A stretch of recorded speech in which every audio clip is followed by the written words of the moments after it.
Hello everyone, मैं गौरव आप सभी का आपके अपने चैनल परीक्षा गुरु मुरादाबाद पर तहे दिल से स्वागत करता हूं। देखिए, जो लास्ट का प्लेलिस्ट मैंने आपसे शेयर किया था वो किया था परसेंट का। ठीक है, अरिथमेटिक के 4 पिलर हैं। अगर आपकी कमांड उस पर अच्छी होगी तो ये जो आपका अरिथमेटिक मतलब अंकगणित है वो आपके लिए बेहतरीन हो जाएगा। ठीक है, सबसे पहला पिलर है आपका मैथ्स बेसिक्स, मतलब जिसको आप सिंप्लीफिकेशंस के नाम से भी जानते हैं। जितनी फास्ट होगी उतना मज़ेदार होगा आपके लिए मैथ्स के क्वेश्चंस को करना, उतनी आसानी से आप कर पाएंगे। ठीक है, दूसरा पिलर है आपका परसेंटेज, जिसको मैंने पिछले प्लेलिस्ट में शेयर किया है। ठीक है, प्लेलिस्ट के रूप में शेयर किया है, 6 वीडियो है, जाकर के देखिए, बहुत ही यूज़फुल कंसेप्ट है आपके लिए। तीसरा है आपका रेशियो, जिसको आज मैं शेयर कर रहा हूँ आपके साथ। इसका पहला लेक्चर शेयर कर रहा हूँ, लेक्चर 1। ठीक है, बिल्कुल लेवल 0 से बात शुरू करेंगे और धीरे धीरे करके हम लेवल बढ़ाते जाएंगे और आपको सारे जितने तरह के आपके क्वेश्चंस आते हैं आपके पेपर में उन सबको कवर करेंगे। सेकंडों में कैसे हल करते हैं इस बारे में सीखेंगे। ठीक है, चौथा है आपका एवरेज, मतलब औसत के बारे में भी बात करेंगे। इस प्लेलिस्ट के बाद हम उसी पे जाने वाले हैं। ठीक है, इन चारों पे अपनी कंट्रोल को बनाए रखिए, अपनी कमांड बेहतर करिए, तो यकीन मानिए आने वाले जो भी चैप्टर्स हैं जो आप अंकगणित में पढ़ते हैं, अरिथमेटिक में पढ़ते हैं, मज़ेदार हो जाएंगे आपके लिए। चलिए, ये जो मैंने आपको 4 पिलर्स बताए हैं, जिसमें से मैं ऑलरेडी 2 के बारे में शेयर कर चुका हूँ आपको वीडियोस, आप डिस्क्रिप्शन में भी उसका लिंक देख सकते हैं, ऊपर आई बटन पे भी क्लिक करके देख सकते हैं। ठीक है, चलिए आज हम शुरू कर रहे हैं। आप डिस्कशन किसका? रेशियो एंड प्रोपोर्शन का, अनुपात तथा समानुपात का। मैं आपको बता दूं, इस चैप्टर में आपके लिए मेन 3 कंसेप्ट है। ठीक है, कंसेप्ट ऑफ कॉमन रेशियो, सर्वनिष्ठ अनुपात। ठीक है, बहुत ही मज़ेदार कंसेप्ट है। उसके बाद कंसेप्ट ऑफ कंबाइंड रेशियो, संयुक्त अनुपात, अगर अनुपात अलग अलग दिए गए हैं तो उनको मिला करके कैसे लिखना है।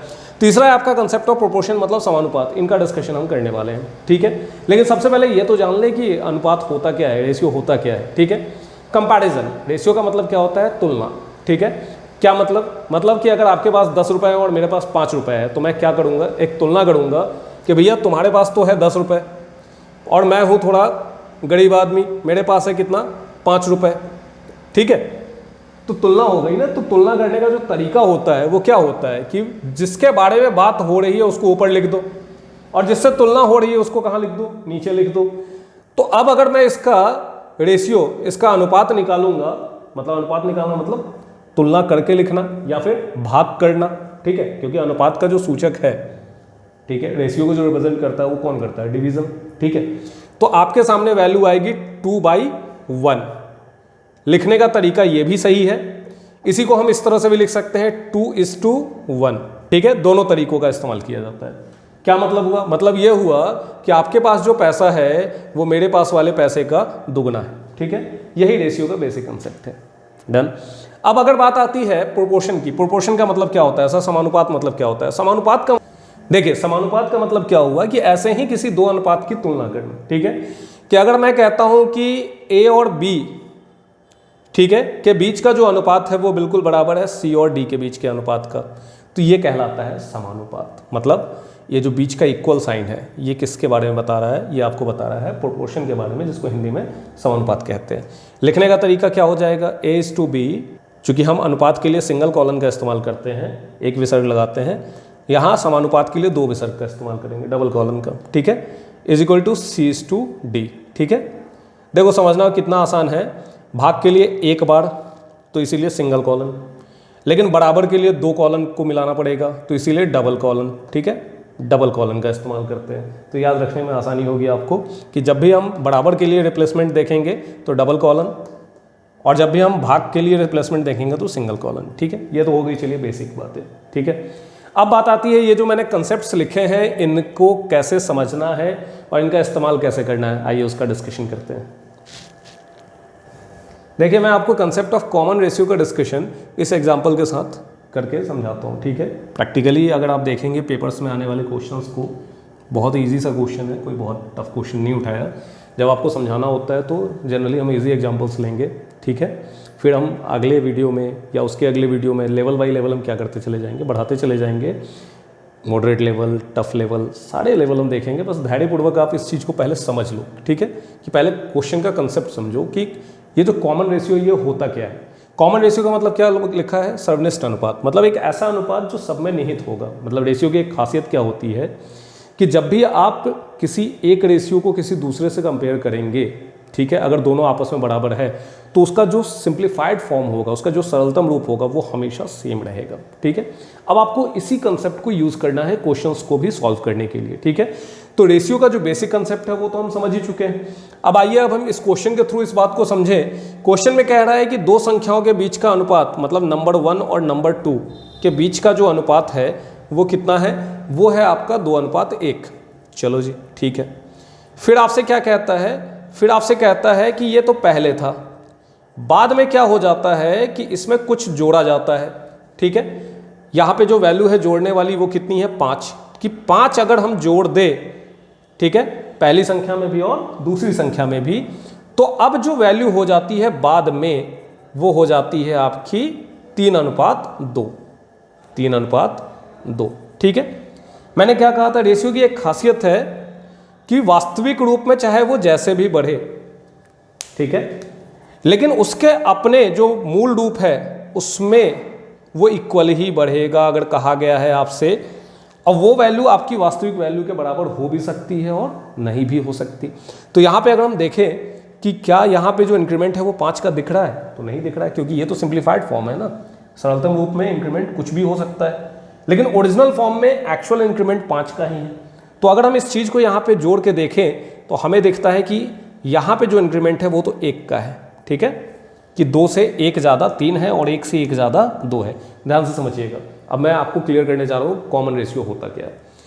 तो ये जो कॉमन रेशियो, इसको हम स्मॉल r से रिप्रेजेंट कर सकते हैं। ये होता यही है कि जो एक्चुअल फॉर्म है, जो वास्तविक रूप है, जो रियल वैल्यू है, ठीक है, उसको जब आप उसके कॉरस्पॉन्डिंग रेशियो वैल्यू से कंपेयर कर दे, तो कॉरस्पॉन्डिंग रेशियो वैल्यू कितनी है मेरे पास, 1। तो जो भी उसकी कॉरस्पॉन्डिंग रेशियो वैल्यू होगी उससे कंपेयर कर दो, ठीक है। अब ये जो रेशियो आएगा यही कॉमन रेशियो कहलाएगा। क्यों? क्योंकि इस क्वेश्चन को बनाने के लिए ये वाला जो कंसेप्ट है वो हर जगह अब काम आएगा इस क्वेश्चन में सिर्फ, ठीक है। डीआई के क्वेश्चंस में बहुत ज़्यादा हेल्पफुल है ये कंसेप्ट। तो अब मैं इसको प्रैक्टिकली समझा दूं आपको। प्रैक्टिकली ये समझो कि दिया गया मान कितना है मेरे पास, 5। यही आपकी रियल वैल्यू है। वैल्यू किसकी है, रेशियो के अकॉर्डिंग वो 1 की वैल्यू है। किसकी वैल्यू है रेशियो के अकॉर्डिंग, 1 की। अब चाहिए जिसकी भी वैल्यू आपको चाहिए, तो उसने कहा है कि जो बड़ी वाली संख्या थी ना उसकी वैल्यू बताओ। तो भाई बड़ी वाली संख्या का रेशियो भी बड़ा होगा। इसकी वैल्यू कितनी है मेरे पास, 2। तो इसका मतलब जो भी चाहिए इस कॉमन रेशियो में आप जब मल्टीप्लाई कर दोगे तो आपको आपकी संख्या मिल जाएगी। तो बड़ी संख्या निकालने के लिए आप अपनी कॉमन रेशियो को बिल्कुल तैयार रखिए। कॉमन रेशियो तैयार है 5/1, और उसमें हम बड़ी वाली रेशियो को गुणा कर देंगे बड़ी संख्या के लिए, तो हमें हमारा आंसर मिल जाएगा। और बड़ी संख्या का जो मान था वो कितना था, 10, ठीक है। अब इस बात को ज़्यादा बढ़ाते हुए नहीं, मैं केवल एक लाइन में अगर आपको एक ट्रिक दे दूं कि जब कभी भी आप कॉमन रेशियो वाली कंसेप्ट को यूज करेंगे तो इस ट्रिक का इस्तेमाल करना कि आपको जिसकी भी वैल्यू चाहिए उसके लिए थोड़ा धैर्य रखना। सबसे पहले ये देखना कि आपको किसका मान दिया गया है। तो दिया गया मान, ठीक है, रट लो इस राइमिंग को। दिया गया मान वैल्यू किसकी, ये समझो पहले। दिया गया मान वैल्यू किसकी, जैसे इस वाले एग्जांपल में जो दिया गया मान था वो 5 था, लेकिन रेशियो के अकॉर्डिंग वो वैल्यू कितनी थी, 1 थी। तो वैल्यू किसकी थी, वो 1 की थी। अब चाहिए जिसकी भी वैल्यू आपको चाहिए, आपको जिसकी भी वैल्यू चाहिए, मुझे बड़ी वाली संख्या चाहिए थी तो मैंने बड़ा वाला रेशियो उठाया और उसको मल्टीप्लाई कर दिया। चाहिए जिसकी भी वैल्यू चाहिए उससे क्या कर देना, आप उसको गुणा कर देना, ठीक है। ये एक मज़ेदार सा कंसेप्ट है, आपको ये ट्रिक के रूप में इस्तेमाल करना है, डायरेक्टली आप अपना आंसर दे पाएंगे, ठीक है। मैं फिर से एक बार क्लियर कर दूं, कॉमन रेशियो क्या है। कॉमन रेशियो वो वैल्यू है जो हमेशा फिक्स होगा, ये वाला पार्ट कि दिया गया मान वैल्यू किसकी, ठीक है, वो हमेशा फिक्स होगा। अब आपको जिसकी भी वैल्यू चाहिए जिसकी, आप उस कॉमन रेशियो से मल्टीप्लाई करते जाइए और रेशियो में आप अपना आंसर निकालते चले जाइए, ठीक है। तो सेकंडों में आप अपना हल निकाल पाएंगे। बस इस कंसेप्ट को अपने दिमाग में रखिएगा, ठीक है। एक क्वेश्चन और करके समझते हैं इस चीज़ को, ठीक है, फिर हम बढ़ेंगे कंबाइंड रेशियो की तरफ। अब देखिए कॉमन रेशियो कंसेप्ट समझने के बाद इस क्वेश्चन को ध्यान से देखिए। क्या कहता है, दो संख्याओं का योगफल कितना है, 40। मैंने आपसे बोला था ना वास्तविक मान हमेशा देखो कि एक्चुअल वैल्यू क्या है, तो वो एक्चुअल वैल्यू यही है, ठीक है। आगे क्या कहता है, उनका अनुपात कितना है, 11:9, ठीक है। अब उसमें मुझे छोटी वाली संख्या चाहिए, तो भाई छोटी वाली संख्या के लिए जो अनुपातिक मान होगा वो छोटा ही होगा, मतलब मेरे से 9 के रेस्पेक्ट में वैल्यू पूछी गई है। ये पूरे क्वेश्चन का मर्म है, समझ में आ गया। अब इसको इम्प्लीमेंट कैसे करेंगे, मुझे सिंगल लाइन में आंसर चाहिए। तो मैंने आपसे क्या कहा, पता करो कि दिया गया मान क्या है, तो 40। ठीक है, डायरेक्टली अब हम ट्रिक का इम्प्लीमेंटेशन देख रहे हैं। ठीक है, ट्रिक के बारे में हम सीख रहे हैं। दिया गया मान 40, वैल्यू किसकी, तो सर इस बार वैल्यू जो है वो सम के रूप में है, योगफल के रूप में है। तो मैं क्या करूंगा, अनुपात को जोड़ दूंगा, 11 जोड़ 9। ठीक है, वैल्यू किसकी, योगफल की। अब मुझे चाहिए जिसकी, किसकी चाहिए अब आपको, तो सर मेरे से बोला गया है कि छोटी संख्या का मान बताओ। छोटी संख्या कितनी है, 9। ठीक है, बस डायरेक्टली आप इंप्लीमेंट करेंगे तो आप रेशियो के बहुत सारे क्वेश्चन डायरेक्टली आप सॉल्व करके अपना आंसर टिक कर सकते हैं। ठीक है, आंसर कितना आएगा आप देख सकते हैं, ये 20 से 2 मरतबा कटेगा, 2 गुणे 9 18, ये मेरा फाइनल आंसर होगा। ठीक है, मैं एक बार फिर से समझा दूं, मैंने आपको सबसे पहले समझाया concept of common ratio. Common ratio क्या होता है, जो एक कंपैरिजन होती है रियल वैल्यू की रेशियो वैल्यू से, वो कॉमन रेशियो कहलाती है। आपको ये पहचानना पड़ेगा। ठीक है, पूरी मेहनत इसी पे है। उसके बाद क्या सीखा हमने, मुझे जिसकी भी वैल्यू चाहिए उसको कॉमन रेशियो से मल्टीप्लाई कर दो, मतलब इस कॉमन रेशियो वाले पार्ट से जिसकी भी वैल्यू चाहिए उसको मल्टीप्लाई कर दो, मतलब उसके रेशियो वैल्यू को मल्टीप्लाई कर दो, आपको आपका फाइनल आंसर मिल जाएगा। तो रेशियो का बहुत सारा क्वेश्चन आप जल्दी से जल्दी हल कर पाएंगे। ठीक है, आइए रेशियो में जो सेकंड प्रॉब्लम आती है वो आती है कंबाइंड रेशियो के रिस्पेक्ट में, इसके बारे में सीखते हैं। ठीक है, कंबाइंड रेशियो को समझने के लिए देखिए इस क्वेश्चन को ध्यानपूर्वक देखिए। जैसे अलग अलग रेशियो आपको दे दिया उन्होंने, ठीक है, ए को बी के रिस्पेक्ट में, बी को सी के रिस्पेक्ट में, सी को डी के रिस्पेक्ट में। अब अगर मुझे ए का रिलेशन सी के साथ या डी के साथ देखना हो, या बी का रिलेशन मुझे सी या डी के साथ देखना हो, तो मुझे क्या चाहिए होगा, मुझे इसका कंबाइंड रेशियो चाहिए होगा, मुझे इसको एक साथ संयुक्त रूप में देखना पड़ेगा। तो मैं डायरेक्टली नहीं कह सकता कि भैया ए की वैल्यू 4 और डी की वैल्यू 1 हो जाएगी, नहीं कह सकता, क्योंकि ये एक दूसरे के रिस्पेक्ट में है, ये एक दूसरे के रिस्पेक्ट में, ये एक दूसरे के रिस्पेक्ट में है। ठीक है, सबके रिस्पेक्ट में आ जाए, मतलब ए डी के रिस्पेक्ट में लिखा जा सके, या बी को हम ये डी को हम बी के रिस्पेक्ट में लिख पाएँ, तो इसके लिए बहुत ज़रूरी है कि इनको कंबाइन किया जाए। ठीक है, एक सिंपल सा कंसेप्ट मैं आपसे शेयर कर रहा हूँ, आप सेकेंडों में कंबाइन कर लेंगे ऐसे किसी भी प्रॉब्लम को। ठीक है, तो देखिए हमसे क्या कहा गया कि A/B कितना है, 4:1, तो यहाँ पे आप लिख सकते हैं 4:1 लिख दीजिए। चलिए नेक्स्ट, फिर B से बात शुरू हुई है, B/C कितनी है, 3:2, तो 3:2। ठीक है, फिर C/D कितना है, 3:1, तो 3:1, मतलब जो जिसकी वैल्यू है उसको उसके सामने हमने लिख दिया। एक चीज़ का ख्याल रखेंगे, ये जो बिचौलिया वाला जो पार्ट है, मतलब जहाँ पे ख़त्म होनी चाहिए वहीं से फिर अगली रेशियो शुरू होनी चाहिए। जैसे B पे बात खत्म हुई तो B से ही शुरू हुई, यहाँ C पे बात खत्म हुई तो C से ही शुरू हुई, मतलब इसकी कंटिन्यूटी मत बिगाड़िएगा। ठीक है, इसके बाद आपको कुछ नहीं, जो जिधर है उधर ही कंटिन्यू कर दो, जो जिधर है उधर ही कंटिन्यू कर दो। मतलब यहाँ पे 1 है और यहाँ पे 2 प्लेस खाली दिख रही है C और D वाली, तो मैं क्या करूँगा, वहाँ पे 1 और 1 लिख दूँगा। ठीक है, अच्छा यहाँ पर आपकी 2 है C तक, D की वैल्यू खाली दिख रही है, तो मैं D की जगह पे 2 ही लिख दूंगा, जो जिधर है उधर कंटिन्यू कर दो। ठीक है, ये बिचौलिया ही मेन रोल प्ले करता है कि जो बीच वाली वैल्यू जो कॉमन आ रही है ना, वो अपने आप को कंटिन्यू करेगी। ठीक है, तो सर लेफ्ट साइड में भी तो खाली है, डेफिनेटली B की वैल्यू यहाँ पे बिचौलिया का काम कर रही है और इसकी लेफ्ट की एक वैल्यू खाली है, तो उसको वहाँ लिख दो। यही चीज़ यहाँ पे भी काम करेगी, यहाँ 3 और यहाँ 3, कौन सी वैल्यू, इस वाली वैल्यू को हमने रिपीट कर दिया। ठीक है, बस यही मेन कंसेप्ट है। जैसे अगर आप इसको लिख लेते हैं, आपको कुछ भी याद नहीं रखना पड़ेगा कि किसको किससे मल्टीप्लाई करना है। आप सिंपली, मैंने आपसे क्या कहा कि आप वैल्यूज़ को आमने सामने लिख दीजिए, जिसकी जो भी रेशियो दी गई है, उसके बाद जो भी खाली जगह है वहाँ पे जिस तरफ की वैल्यू है उसी तरफ की वैल्यू को कंटिन्यू कर दीजिए। यहाँ पे 1 है तो 1 कंटिन्यू होगा, यहाँ 2 है तो 2 कंटिन्यू होगा, यहाँ 3 है तो 3 कंटिन्यू होगा, और आप इसको मल्टीप्लाई करेंगे, आपको कंबाइंड रेशियो मिल जाएगा। ठीक है, 4 गुने 3 गुने 3 कितना हो जाएगा, 36। यहाँ पे आपका 3 गुना 3 9 हो जाएगा, 3 गुना 2 6 हो जाएगा, और यहाँ पे 2 गुना 1 2 हो जाएगा। तो लीजिए, अब आप किसी को किसी के रिस्पेक्ट में बता सकते हैं। अब किसी ने बोला कि बताइए ए की वैल्यू डी की वैल्यू से कितनी गुनी ज़्यादा है, मतलब कितनी गुनी है, तो 36 को अगर हम 2 से भाग देंगे तो 18 गुनी है। ठीक है, ए की वैल्यू सी की वैल्यू की कितनी गुनी है, तो 36 को 6 से भाग देंगे तो कितना हो जाएगा, 6 गुना। अब आपने क्या किया, वैल्यू को कंबाइन कर लिया। क्या इससे पुराना रेशियो चेंज हो गया, नहीं हुआ। अब अगर आप फिर से A/B निकालने की कोशिश करेंगे तो 36 को 9 से भाग देंगे तो 4 गुना आएगा, जो पहले भी 4 गुना ही था। ठीक है। तो कंबाइन करने से क्या होता है, हम किसी एक वैल्यू को किसी भी दूसरी वैल्यू के रिस्पेक्ट में आंसर कर सकते हैं, ठीक है। ये है कंबाइंड रेशियो। चलिए अब हम तीसरे कंसेप्ट की तरफ बढ़ते हैं, वो है आपका कंसेप्ट ऑफ प्रोपोर्शन। इसको करना सीखते हैं। हम क्वेश्चंस बहुत सारे करेंगे, ठीक है, लेकिन पहले हम एक एक करके पहले मेन कंसेप्ट समझ ले, फिर हम क्वेश्चंस की तरफ आएंगे, ठीक है। ये मैं सिर्फ आपको एग्जांपल्स दे रहा हूँ ताकि आप इसको करना सीख ले, प्रैक्टिस हम भरपूर करने वाले हैं, ठीक है। चलिए बढ़ते हैं हम तीसरे कंसेप्ट की तरफ, कंसेप्ट ऑफ प्रोपोर्शन। देखिए ये कुछ फेमस फॉर्मेट्स हैं जिसके थ्रू हम प्रोपोर्शन की बात करते हैं।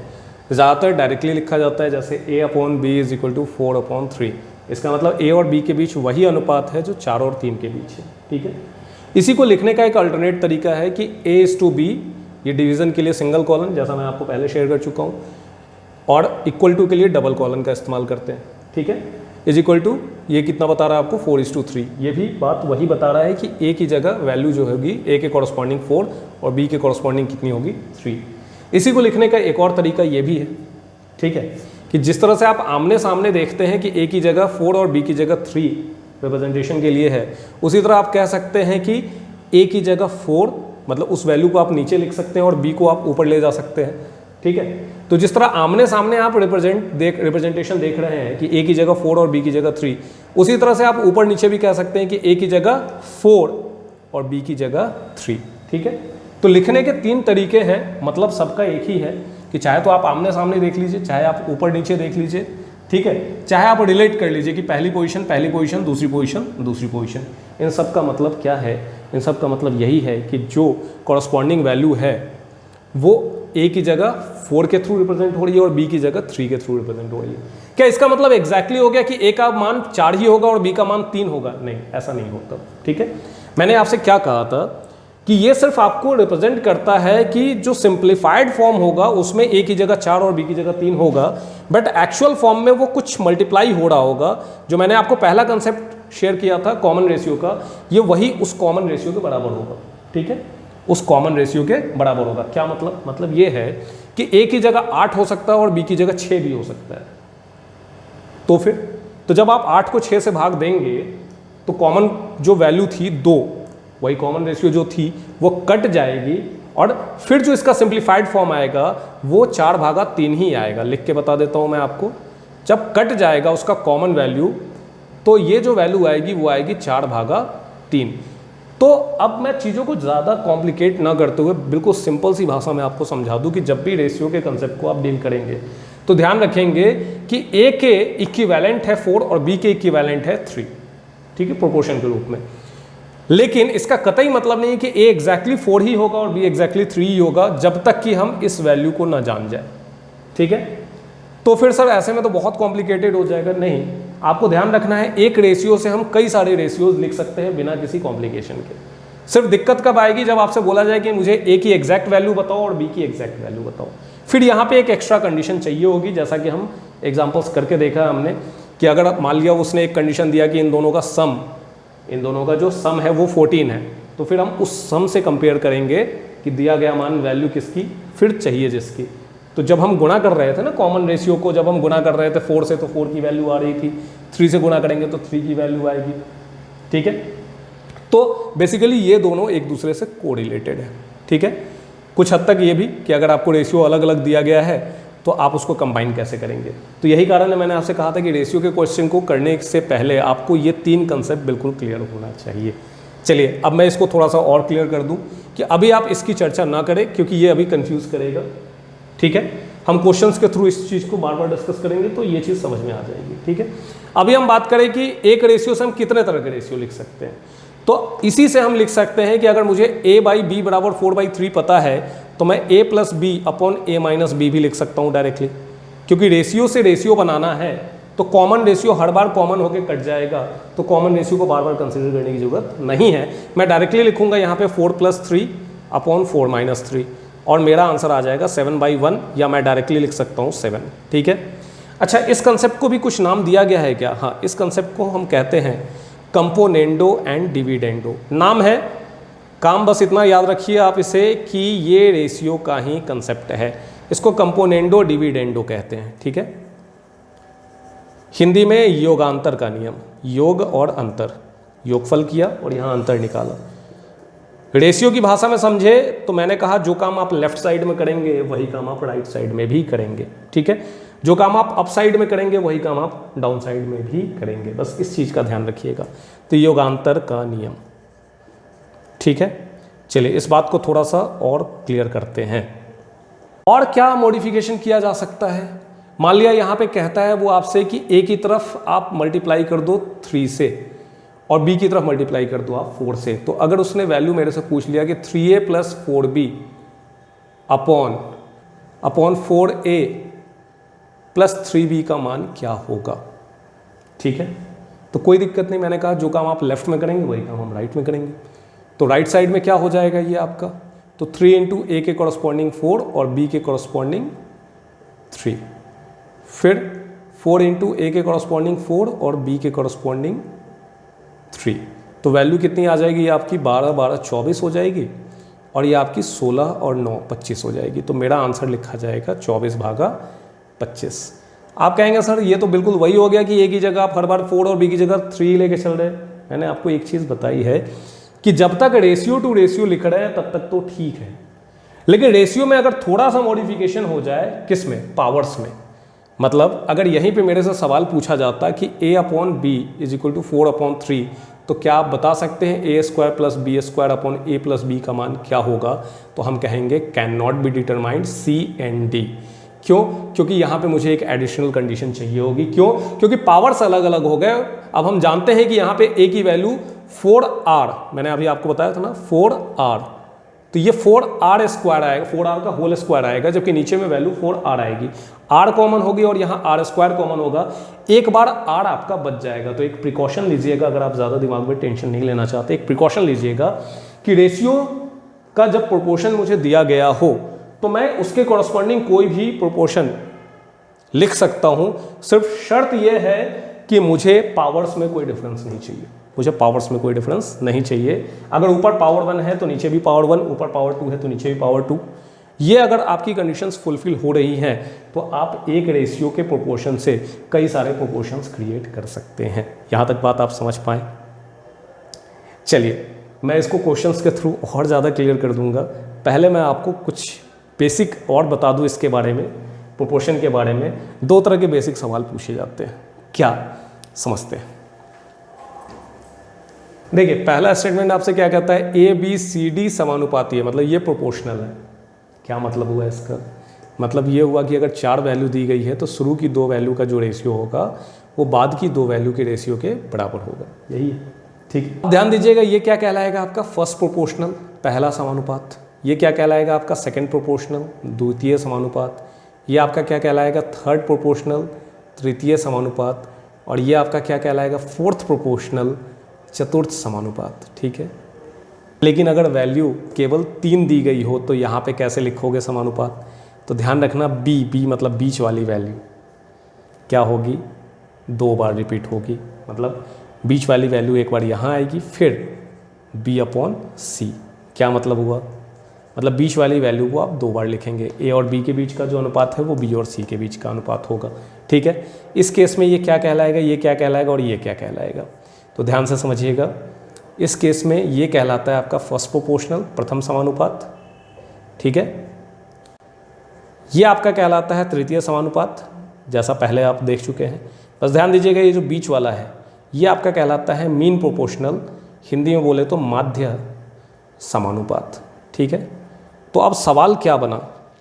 तो ध्यान दीजिएगा सवाल जो बनता है मीन प्रोपोर्शनल, यही पूछा जाता है कि अगर 3 वैल्यू दी गई है तो उसमें मीन प्रोपोर्शनल का मान क्या होगा, ठीक है। एक तो सवाल आपका ये बन जाता है। और अगर 4 वैल्यू के बारे में बात हो रही है तो कोई भी 3 वैल्यू दे करके किसी भी चौथे प्रोपोर्शनल की वैल्यू पूछ लेते हैं। क्वेश्चन के थ्रू हम इस बात को समझते हैं। सॉल्व करना बहुत आसान है, सिर्फ आपको लॉजिक पता होनी चाहिए। मैंने इसलिए आपको एक बार लिख करके लॉजिक समझा दिया कि कौन सी पोजीशन किसको रिप्रेजेंट करता है, ठीक है। सॉल्यूशन आप सेकंडों में कर लेंगे। चलिए देखिए पहला क्वेश्चन आपसे क्या कहता है, ये 4 8 12 का तृतीय समानुपाती क्या होगा? मैंने कहा पोजीशन सिर्फ ध्यान रखनी है, ठीक है। जब तृतीय समानुपात गायब है मतलब C वाली पोजीशन गायब है, तो पहले तो मैं यहाँ लिखूंगा 4/8 बराबर जो तृतीय समानुपाती गायब है मतलब C/12, ठीक है। सिर्फ इसको आपको लिखना है, आपको आपका जवाब मिल जाएगा। आप देख पा रहे हैं कि अगर ये डबल है तो ये जो 12 है ये भी यहाँ वाली वैल्यू का डबल ही तो होगा, मतलब जो अनुपात इसका होगा वही अनुपात इसका होगा। तो कहने का मतलब 12 किसका डबल है, तो 6 का।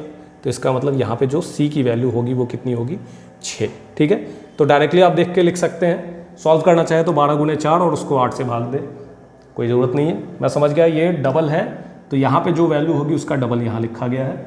ठीक है, या उल्टा करके देखें तो 8 का आधा है तो यहाँ 12 का आधा होगा और मेरा आंसर कितना होगा, 6। ठीक है, चलिए इस वाले सवाल में माध्य समानुपाती में मैं आपको बता चुका हूँ यहाँ पे माध्य समानुपाती मतलब कौन सी वैल्यू गायब है, बी वाली वैल्यू गायब है। तो देखिए बी की वैल्यू जरा, तो 9 भागा बी बराबर बी भागा 36। ठीक है, स्ट्रक्चर से आपको समझ में आ गया होगा कि ये बी स्क्वायर बराबर इसका गुणनफल, तो बी की वैल्यू जो होगी वो कितनी होगी, तो यहाँ पे आपका आंसर आएगा कि सर बी की जो वैल्यू होगी वो होगी, इन दोनों को गुणा करो क्रॉस में। ठीक है, चूंकि बी स्क्वायर थी, ये स्क्वायर दूसरी तरफ जाके अंडर रूट बनाएगा। मतलब नेक्स्ट टाइम से कभी भी अगर माध्य समानुपात निकालना है तो जो दोनों किनारे की वैल्यू है उनको गुणा करो और उस पर क्या लगा दो, आप अंडर रूट लगा दो। ठीक है, 9 का अंडर रूट कितना होगा, 3 और 6, 36 का कितना होगा, 6, तो 3 गुना 6 मेरा आंसर हो जाएगा 18। ठीक है, तो ये कुछ 2 बेसिक से सवाल पूछे जाते हैं, इनका ध्यान रखिएगा। ठीक है, चलिए लेक्चर 1 में आपको मेरा काम था सारी बेसिक्स को एक बार समझा देना, सारे कंसेप्ट्स के बारे में एक बार बता देना। अब हम जर्नी को आगे बढ़ाएंगे अगले लेक्चर में। ठीक है, मज़ेदार क्वेश्चंस के साथ हम आएंगे और आपको लेवल बाय लेवल मैं आपको डिफ़िकल्टी बढ़ा करके देता चला जाऊंगा। ठीक है, तो आने वाले सारे लेक्चर्स आपको मिलते रहें, इसके लिए चैनल को जरूर सब्सक्राइब कर लीजिए। सारे नोटिफिकेशंस लेक्चर्स के आपको मिलते रहे, नोटिफिकेशन बेल को भी जरूर प्रेस कर लीजिएगा। ठीक है, वीडियो अच्छा लगा तो लाइक जरूर करिए और अपने दोस्तों के साथ शेयर करिए। आज के लिए इतना ही, थैंक यू वेरी मच।